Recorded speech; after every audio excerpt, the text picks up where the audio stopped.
నమస్తే అండి. ఈరోజు మనం ఇంట్లోనే హెల్తీగా రసం పౌడర్ ఎలా చేసుకోవాలో చూద్దాం. దీనికోసం మనకు కావాల్సిన పదార్థాలు: ఒక కప్పు ధనియాలు.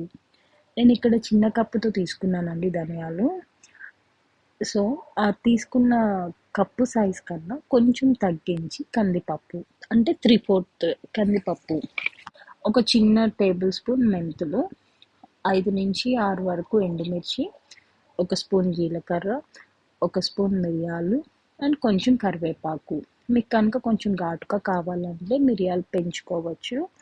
అండ్ ఇంకా కొంచెం కారంగా కావాలి అంటే ఎండుమిర్చి ఒక 9-10 వరకు వేసుకోవచ్చు.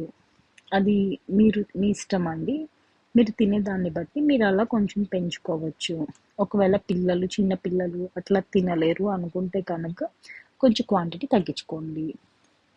మనకి దీనికి ముఖ్యంగా ధనియాలు అనేవి ఎక్కువ ఉంటే చాలా టేస్టీగా ఉంటుంది. సో, ముందుగా స్టవ్ ఆన్ చేసుకొని కడాయి పెట్టుకోవాలి.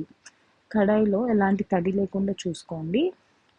అండ్ మనం ఇప్పుడు కందిపప్పు వేసి వేయించుకుంటున్నాం.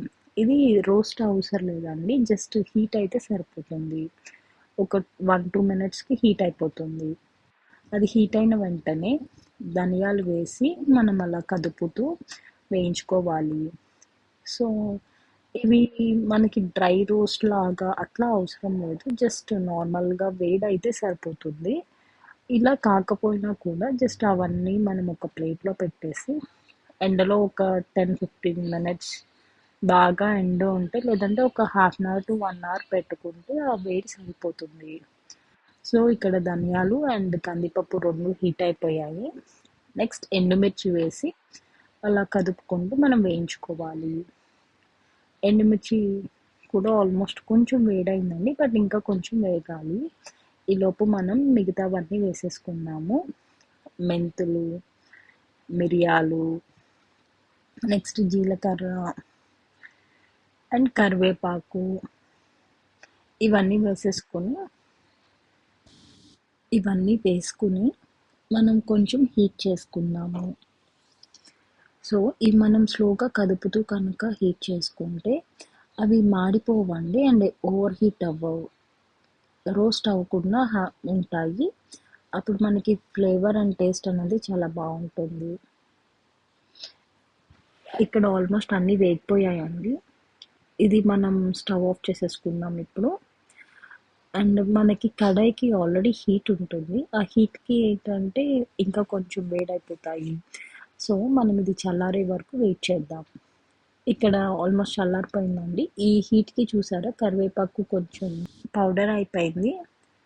ఇలా హీట్ అయితే సరిపోతుందండి. మనకి బాగా రోస్ట్ అనేది అవసరం లేదు. బాగా రోస్ట్ అయితే మనకి ఆ ఫ్లేవర్ అనేది అంత బాగోదు. ఎందుకంటే మనం రసం కొంచెం సేపు మరిగిస్తాం కాబట్టి ఇలా కొంచెం వేడైనది పౌడర్ చేసుకుంటేనే బాగుంటుంది. ఇప్పుడు మనం ఒక మిక్సీ జార్లోకి ట్రాన్స్ఫర్ చేద్దాము ఈ వేయించుకున్నవన్నీ. అండ్ ఇది మనం గ్రైండ్ చేసుకోవాలి. బట్ దానికన్నా ముందు ఒక చిటికెడు పసుపు అండ్ మెయిన్ ఇంగ్రీడియంట్ అంటే కొంచెం ఇంగువ, ఇలా ఈ రెండు వేసి అప్పుడు మనం గ్రైండ్ చేసుకోవాలి. ఇంగువను అస్సలు మిస్ అవ్వద్దు. దీనివల్ల మనకి డైజెషన్ ఇష్యూస్ అనేది ఉండదు అండ్ చాలా బాగుంటుంది. సో, మన రసం పౌడర్ అనేది రెడీ అయిపోయింది.